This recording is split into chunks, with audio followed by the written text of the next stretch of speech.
Welcome to the Joyful Mate podcast. Join your joyful journey mentor, Anthony Hartcher, as we explore the path to inner joy and fulfillment. Each episode will dive into the science of happiness, share personal insights, and invite you to be part of this interactive book writing adventure. Let's embark on this joyful journey together. Tune in and let's make happiness a part of your everyday. Me&my happiness recording number 4. Thoughts have been popping into my mind since starting these recordings, and the first one that's come into my mind is the contradictory nature of the information I'm sharing. Because on one hand I say something and on the other hand I say something else, and to me, it's not that it's right or wrong, it's the entanglement of what I'm discussing. Because as I mentioned in a previous recording, was that there's an entanglement between happiness and sadness. So in that moment of happiness, there's also a feeling of sadness. And so this is why it comes across a bit contradictory, is because of the entanglement nature of happiness. And it's not a constant state. It's not a fixed state. It's very much a subjective state. It's not something that there's a uniform definition or a definition that's widely accepted. There's many definitions, and ultimately it comes down to the individual. And so some people, certainly reading this and following what I'm sharing, will get a sense of, yeah, I think you're onto something, or, you've shared some insights and awareness that I was not aware of. However, it doesn't necessarily mean that reading this book will make you feeling any more happier than where you're currently at, based on your beliefs and experiences and how you see the world. So the only way that this book may alter that perception is through what I'm sharing. And you increasing your understanding, your conscious awareness, and therefore elevating your knowledge and empowerment, and that can somewhat shift your perception of what happiness is to you.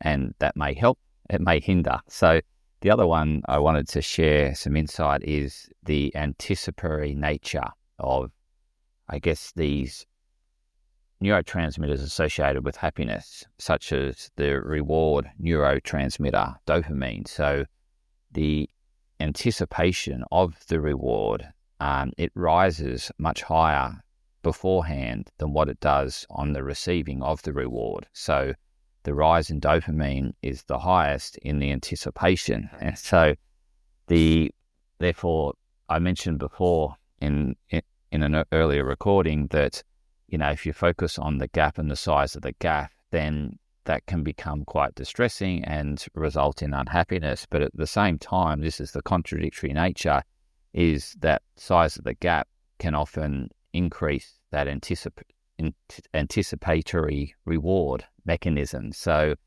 on one hand, I'm saying, that not to focus on the gap and to focus on the incremental improvement, but in some, certainly there's evidence behind that anticipative reward that we get in anticipation of getting the reward. I think, certainly what could happen is that you don't actually get the reward, but you can certainly get the anticipative response of the body. And this is where this whole visualization can help as well, is that you can visualize yourself, going about achieving that reward and get the feeling within the body, because the neurotransmitters are responding to the visualization exercise. And so that can give you a momentarily sense of feeling great, because you've rewired your chemistry. You've changed that chemistry in the brain through visualization. So visualization is a useful technique around you might not be seeing the reality or the manifestation of what you visualize. However, through the visualization exercise, you can get that anticipatory response. And so it can be helpful if you're feeling down and wanting to pick yourself up. without drugs. So obviously drugs can come in and change your physiology and change your neurochemistry. However, you've got to keep taking the drug. We can do that without the side effects of a drug through visualization. So visualization can help out with that anticipatory response of the body, where it changes the neurochemistry as if you're living out what you want to manifest. So that can be really helpful in terms of, stabilizing your mental health if you're having, if you're going through some struggles. So again, I think, in concluding, what I wanted to share in this recording is that there's the contradictory nature of what I'm sharing, and that's the entanglement. It's the fact that happiness and sadness are entangled and they're not separate. It's our perceptions and our subjective nature that we can we think they're separate, but we're unconscious of the other side. So we're conscious of the positive, and we're conscious of the happiness, but at the same time we have this unconscious awareness of the sadness or the negative of what we're experiencing, but it's always there. It's just that we have the split consciousness and the bias towards one side and the subjectiveness towards one side. But over time, we become more aware of the other side. And this can certainly help you going forward, is to realize that the entanglement's always there, and to make yourself fully aware so that you don't get these extreme polarities. And as I said, the extreme polarities result in the extreme falls as well. And the struggle to get back to that extreme polarity can be difficult. So certainly having that better perspective and realizing the entanglement nature is always there, and also being aware that you can utilize that anticipatory response of the body through visualization. And that gap can also help that anticipatory response. However, if you then look at the reality of the situation and think, well, yeah, I'm still not seeing this massive gap, then that can also result in the entanglement of feeling that you're going nowhere.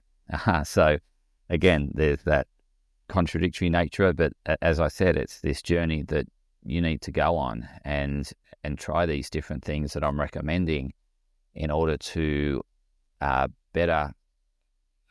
order to increase your life fulfillment, increase your satisfaction with life. Because if you don't go on this journey, then ultimately there will be struggles, and you may encounter some difficulties to get out of those struggles. So I'm giving you some tools and techniques in which you can better manage your perceptions and change your neurochemistry without taking drugs. So that's it for this recording, and look forward to sharing more insights as they develop.